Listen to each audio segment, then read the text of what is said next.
보실 말씀은 출애굽기 29장 1절부터 18절까지 말씀입니다.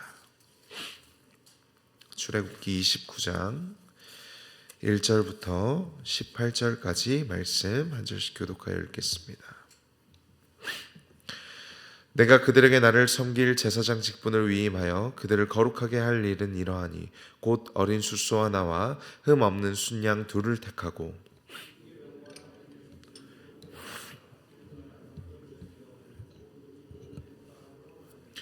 그것들을 한 광주리에 담고 그것을 광주리에 담은 채 그 송아지와 두 양과 함께 가져오라.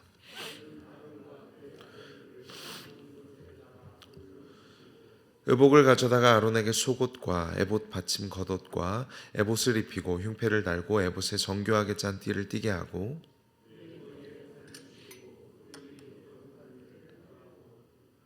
관유를 가져다가 그의 머리에 부어 바르고 아론과 그의 아들들에게 띠를 띄우며 관을 씌워 그들에게 제사장의 직분을 맡겨 영원한 규례가 되게 하라. 너는 이같이 아론과 그의 아들들에게 위임하여 거룩하게 할지니라.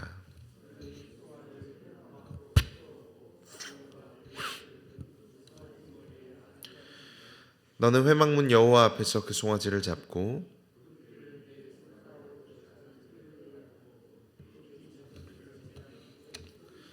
내장에 덮인 모든 기름과 간 위에 있는 꺼풀과 두 콩팥과 그 위에 기름을 가져다가 제단 위에 불사르고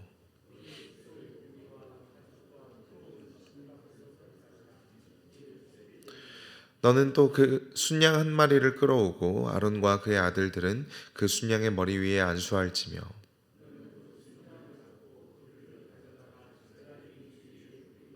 그 순양의 각을 뜨고 그 장부와 다리는 씻어 각을 뜬 고기와 그 머리와 함께 두고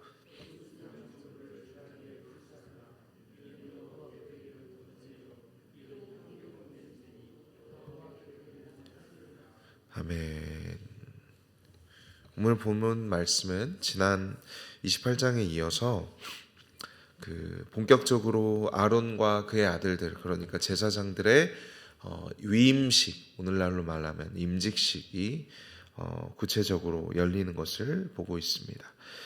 먼저 1절부터 3절까지는 이 직분 위임식을 위하여 하나님께서 필요한 재료들을 말씀하시는데요. 1절에는 총 3마리의 짐승이 등장합니다. 바로 숫송아지 1마리 그리고 순양 2마리입니다. 이렇게 3마리의 짐승들과 더불어서 2절 말씀을 보시면 3종류의 빵이 기록되어 있죠.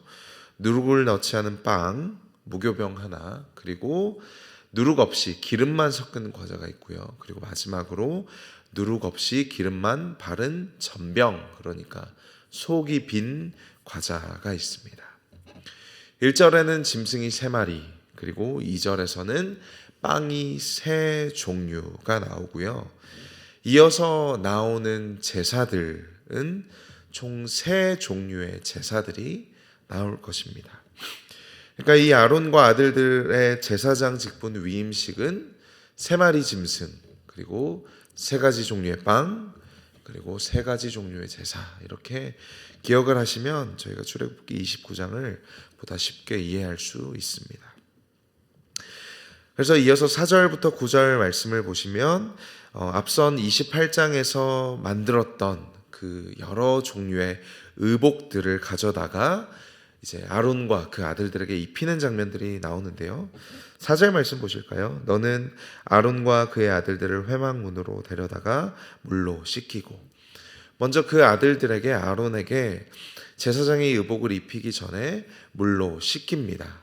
그리고 나서 5절에 가서 제사장이 입어야 하는 옷의 종류들, 28장에서 나왔던 여러 종류들의 옷들이 나열되어 있죠. 속옷, 에봇, 그리고 겉옷, 흉패, 띠 등을 입히고 관을 씌워준 다음에 거룩한 패를 관에 매달아 줍니다. 씻기고 준비한 모든 옷의 종류들을 겹겹이 쌓아서 입히고, 그리고 다 입힌 후에 무엇을 하냐면 7절 말씀 보시면 관유를 가져다가 그의 머리에 부어 바르는다. 하나님 앞에 기름 부은 제사장으로 세운다라는 것이죠. 이렇게 아론에게 행한 후에 이어서 8절과 9절에서 아론의 아들들에게도 동일한 과정이 진행됩니다. 그리고 이 위임식을 통해서 아론과 그의 후손들, 이 아론의 후손들이 이스라엘의 영원한 제사장의 직분을 맡게 되는 것이죠. 그리고 이어서 이제 아론과 그의 아들들 하나님 앞에 7일 동안 세 가지의 제사를 하나님 앞에 드릴 것입니다. 14절 말씀에 등장하는 속죄죄, 그리고 빨리 18절의 말씀 보시면 번제가 나오고요. 마지막으로 오늘 살펴보진 않겠지만 28절에는 화목제가 나옵니다. 세 가지 종류의 짐승이, 그리고 세 가지 종류의 빵이, 그리고 제사장을 위한 의복과 그리고 기름 부음과 세 가지 종류의 제사가 하나님 앞에 드려질 것입니다. 그래서 가장 첫 번째로 등장하는 제사가 10절과 14절까지의 속죄제입니다. 오늘은 아마 시간 관계상 여기까지 저희가 살펴봐야 할 것 같은데요. 속죄제라는 것은 보다 더 정확한 번역으로는 정결제라고 저희가 이해하면 좋습니다. 속죄제 하면은 무엇이 먼저 떠오르냐면 죄를 속하는 것이 떠오르지만, 사실 속죄제는 하나님 앞에 죄를 지을 때만 짓는 제사가 아닙니다. 이것을 정결제라고 부르는 것이 더 정확한 이유는 사람이 죄를 지을 때뿐만 아니라 제의적으로 부정한 상태일 때, 그러니까 예를 들어서 이스라엘의 여자가 생리를 하거나 출산을 하면 하나님께서 부정한 상태, 그러니까 죄를 지은 상태가 아니라 하나님 앞에 제사 드리기에 부적절한 상태라고 하고요. 남자가 사정을 할 때도 마찬가지로 제의적으로 부정한 상태라고 합니다. 죄를 지어서가 아니라 하나님 앞에 제사 드리기에 부적절한 상태일 때, 그러니까 속죄제보다 더 큰 의미에서 정결하게 하기 위하여서 드리는 제사가 이 속죄제, 정결제라고 하는 것이죠. 그리고 아론과 그의 아들들이 가장 먼저 하나님 앞에 어떤 제사를 드리고 있냐면 이 속죄제, 정결제를 드리고 있다는 것입니다. 그리고 이 율법에 정한 대로 제사장이 속죄제, 정결제를 드릴 때는 반드시 수컷 소를 바쳐야만 합니다. 그래서 오늘 말씀 10절에도 보시면 수송아지가 준비되는 것이죠. 그래서 아론과 그의 아들들이 10절 말씀에 수송아지를 회막 앞으로 끌어와서 그 머리에 안수합니다. 그리고 그 송아지를 잡는 것이죠. 그 죄와 부정함, 하나님 앞에 나아가기에 적합하지 않는 그 모든 죄와 더불어서 부정함이 그 수송아지에게 전가되어지는 것입니다. 그리고 그들은 그들의 손으로 그 수송아지의 목숨을 끊게 됩니다. 그렇게 나온 피는 어떻게 되는가? 12절 말씀이죠. 내 손가락으로 제단 뿔들에 바르고 그리고 그 피 전부를 제단 밑에 쏟을지라. 전형적인 속죄제의 방법인데요.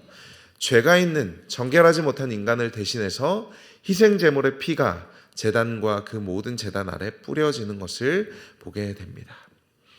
그리고 우리가 좀 이해하기 어려운 것이 바로 13절 말씀일 텐데요. 13절 말씀을 우리 한 목소리로 읽어보겠습니다. 내장에 덮인 모든 기름과 간 위에 있는 꺼풀과 두 콩팥과 그 위에 이름을 불사르고. 사실 성경을 이제 통독을 하다 보면 이 표현이 반복돼서 나오는 것을 여러분들이 발견하실 수 있을 것입니다. 내장에 덮인 모든 기름, 간 위에 있는 꺼풀, 두 콩팥과 그 위에 기름이라는 이 표현은 반복적으로 하나님 앞에 제사를 드릴 때, 특별히 동물 제사를 드릴 때 등장하는 표현입니다. 이 부분에 대해서 설명이 필요한데, 이스라엘이 하나님께 드리는 모든 동물 제사는 첫 번째로는 짐승을 뒤집어 놓고 시작됩니다. 그러니까 지금 이미 생명이 끊어진 상태고 피가 다 쏟아져 나온 상태죠. 동물을 뒤집어 놓은 상태에서 동물을 무조건 3등분하게 되어 있습니다. 뒤집어 놓은 상태에서 3등분 했으니까 가장 아래 뭐가 있겠죠? 짐승의 머리가 있겠죠. 가장 아랫부분, 몸통과 머리 부분은 이 사람들이 짐승을 잡으면 가장 먼저 제단 앞에 진열해 놓는 부위입니다. 3등분을 해서 이 머리와 몸통 부분을 제단 앞에 먼저 쌓아 놓고요. 그리고 이 부분이 유일하게 화목제를 드릴 때 백성과 제사장들이 나눠 먹을 수 있는 부분입니다. 이게 가장 밑부분이고요. 그리고 가장 윗부분은 뒤집혀 있으니까 어떤 부분이겠습니까? 뒷다리, 그리고 내장기관과 생식기관입니다. 이 가장 윗부분은 생식기관과 내장기관을 포함하기 때문에 물로 반드시 씻어내야 합니다. 그리고 생식기관, 내장기관, 정강이, 뒷다리 이런 것들은 풍요와 생명을 상징하기 때문에 이 부분도 하나님께 드려지는 부분입니다. 그래서 맨 아래에는 머리와 몸통이 있고요. 맨 위에는 다리와 내장과 생식기관이 있습니다. 그럼 저희가 지금 이야기하지 않은 부위가 어디죠? 가운데죠. 그 가운데 부위가 무엇이냐면 3등분을 하고 마지막 남은 이 가운데 부위가 13절 말씀에 나오는 부위입니다. 우리 다시 한번 읽어볼까요? 내장에 덮인 모든 기름과 간 위에 있는 꺼풀과 두 콩팥과 그 위에 기름을 가져다가 제단 위에 불사르고 머리 빼고 뒷다리 내장기관 생식기관 빼고 그 가운데 내장에 덮인 모든 기름 간 위에 있는 꺼풀 그리고 두 콩팥 이렇게 나와 있으니까 좀 복잡하지만 쉽게 말해서 이 덩어리는 한 덩어리로 콩팥을 싸고 있는 커다란 기름 덩어리입니다. 콩팥을 싸고 있는 커다란 이 지방 덩어리 전체를 말하는데 이 부분이 바로 가운데 부분이고 하나님께만 드려야 하는 가장 중요한 부분입니다. 성경에서 이 가운데 이 기름, 그러니까 콩팥을 싸고 있는 이 기름을 다루는 에피소드가 하나 더 저희가 잘 알고 있는 에피소드가 있는데 바로 사무엘상 2장에서 엘리의 아들들이 바로 이 기름 부분을 자신들의 마음대로 강탈하여서 자신들을 위해서 사용했기 때문에 하나님의 진노를 받게 되는 장면이 등장하게 되죠. 그러니까 이 콩팥을 싼 기름, 지방 덩어리는 하나님의 것으로 철저하게 구별되어서 사사로이 취할 수 없는 중요한 부위입니다. 그렇다면 우리는 생각해 볼 수 있죠. 왜 하나님이 이 콩팥 부분을 특별히 중요하다라고 말씀하시고 구별하여서 이 부분만큼은 자신의 소유로 삼으시는가? 그리고 왜 제사장들에게 처음으로 이 제사장의 위임식을 갖는 아론과 그의 아들들에게 이 부위를 가장 먼저 떼내어서 속죄제로 하나님께 드리게 하시는가라는 질문을 우리가 할 수 있습니다. 그 이유는 무엇이냐면 바로 이 콩팥이라는 단어 때문입니다. 히브리어로는 이 단어가 클라요트라는 단어인데 욥기에도 등장하고 예레미야에도 등장하지만 제가 예레미야 17장 10절에서 이 단어가 사용되는 부분을 읽어드리겠습니다. 나 여호와는 심장을 살피며 폐부를 시험하고 각각 그 행위와 그 행실대로 보응하노니 라는 말씀에서 이 클레요트, 이 콩팥에 해당하는 단어가 무엇이냐면 바로 폐부입니다. 그러니까 하나님은 심장을 살피시고 폐부를 시험하신다. 이 폐부가 무엇이냐면 히브리인들이 생각하는 마음의 처소, 콩팥, 인간의 마음과 감정과 동기, 가장 깊은 내면을 상징하는 곳입니다. 히브리 사람들은 그들의 마음의 가장 깊은 곳에 있는 욕망과 갈망과 원함과 감정이 어디에 있다라고 생각했냐면 콩팥에 있다라고 생각했다는 것이죠. 그리고 이 인간의 가장 비밀스러운 부분이고요. 가장 깊은 내면, 감정과 의지와 욕망을 상징하는 이 콩팥은 바로 마음이 거하는 마음의 처소로 여겨졌다라는 말입니다. 그리고 하나님은 이 제사장들이 하나님 앞에 속죄의 제를 드릴 때 이 제사장들의 마음의 처소, 인간의 마음의 갈망과 사랑을 그 다른 어떤 대상에게도 양보하실 생각이 전혀 없으시다라는 뜻이죠. 그러니까 제사장들이 이 속죄제를 드리면서 어떤 생각을 했겠습니까? 그 수송아지에게 안수함으로써 그들의 죄와 부정함을 수송아지에게 전가하고요. 또 그 피가 제단 뿔과 제단 아래 쏟아짐을 부어짐을 통해서 그들이 치루었어야 하는 대가가 이 짐승의 죽음과 같은 죽음임을 상기시킬 뿐만 아니라 그렇게 새로운 생명을 얻은 그들이, 이 제사장들이 자신들에게 은혜를 베푸신 그 하나님께 그 마음으로, 그 패부, 마음의 처소를 다해서 사랑하고 헌신하기를 원하셨다. 이 제사장들의 가장 깊은 내면이, 그들의 감정과 의지와 욕망이 하나님을 향하기를 원하신다라는 것을 제사장들이 이 제사를 통해서, 이 속죄제를 통해서 다시 한번 확인하였을 것이라는 말입니다. 이것이 진정한 의미의 속죄제이고 정결제, 하나님이 우리에게도 요구하시는 속죄와 정결의 의미라는 것이죠. 우리의 마음의 처소, 우리의 마음의 가장 깊은 갈망이, 욕망이 하나님을 향하게 하는 것이라는 말입니다. 여러분, 그래서 아론과 그의 아들들도 그 짐승을 세 부분으로 쪼개고 각을 뜨면서 무엇보다도 하나님이 절대로 양보하지 않으시겠다고 말씀하신 그 콩팥과 그 기름의 부위를 하나님 앞에 불사르면서 그들도 제사장의 직무를 감당하기 전에 이 사실을 기억했을 것입니다. 하나님은 우리의 마음 가장 깊은 내면에 있는 우리의 갈망과 원함, 사랑을 원하신다는 사실. 자신들의 눈앞에서 불타오르는 그 마음의 처소, 그 콩팥을 바라보면서 그 생각을 하지 않았겠습니까? 여러분, 오늘날 우리가 하나님 앞에 드리는 예배 그리고 신앙생활도 동일한 것입니다. 아론과 그의 아들들은 그들 눈앞에서 불타는 쪼개진 짐승을 보았다면 우리는 쪼개지신 하나님의 아들, 하나님의 본체 그리스도를 본다는 것이죠. 할 수만 있으시거든 이 잔을 내게서 옮겨달라고, 그러나 나의 원대로 마시옵고 아버지의 뜻대로 하옵소서라고 기도하시던 그리스도를 우리는 본다는 말입니다. 그 그리스도를 보면서 하나님이 우리도 그런 갈망과 감정과 의지를 가진 인간이 되기를 원하셨다라는 것이죠. 그리고 예수님은 십자가 위에서 내가 되었어야 하는 그 모습으로, 내가 하나님 앞에 드렸어야 하는 그 갈망과 원함과 사랑을 가지신 인간의 모습으로 십자가에서 죽으셨다라는 것이고, 그분을 믿는 우리는 그분이 하신 그 마음을 다한 정결한 순종으로 인해 마음의 가장 깊은 내면과 갈망과 의지와 사랑을 하나님께로 드리며 십자가에서 죽으신 그 그리스도의 순종으로 인해 그분이 받으셔야 하는 생명과 상급을 대신 받았다라는 것입니다.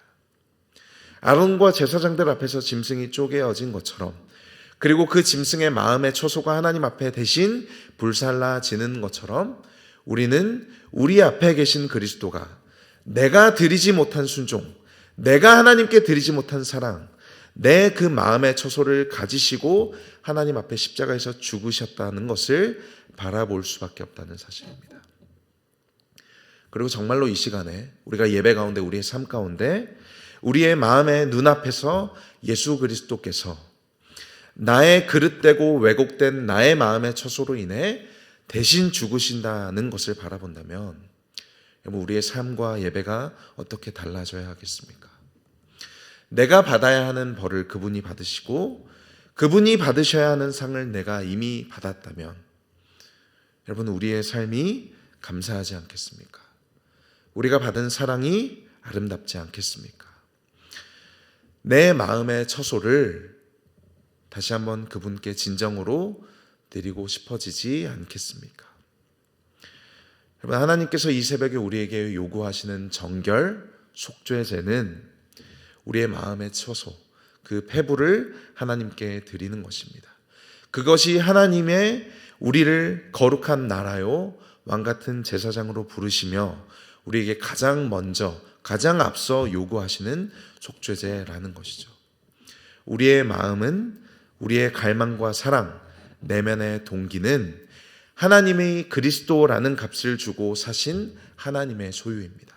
그러므로 오늘부터 우리의 마음의 가장 깊은 욕망도 하나님의 것이고요, 우리가 오늘 하루의 삶을 살아내는 그 갈망도 하나님의 것이고 우리의 마음의 가장 깊은 사랑도 하나님의 것이어야 합니다. 이 새벽에 우리의 몸과 마음을 하나님이 기뻐하시는 거룩한 산 제물로 드리시는 여러분들 되시기를 축복합니다. 그 영적 예배를 하나님께 드릴 때 하나님과 함께 동행하시는 오늘 하루의 삶을 살아내신 여러분들 되시기를 주님의 이름으로 축복합니다. 기도하겠습니다. 하나님, 아론과 그 아들들이 쪼개진 짐승 가운데 그들이 하나님께 드려야 하는 마음의 처소를 보았던 것처럼 우리도 우리 앞에 십자가에 달리신 그리스도를 바라보며 우리의 가장 깊은 마음의 갈망과 원한 사랑을 원하시는 하나님의 마음을 바라봅니다.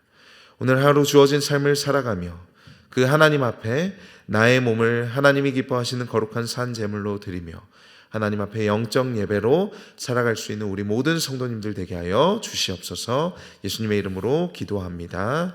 아멘. 하늘에 계신 우리 아버지여, 이름이 거룩히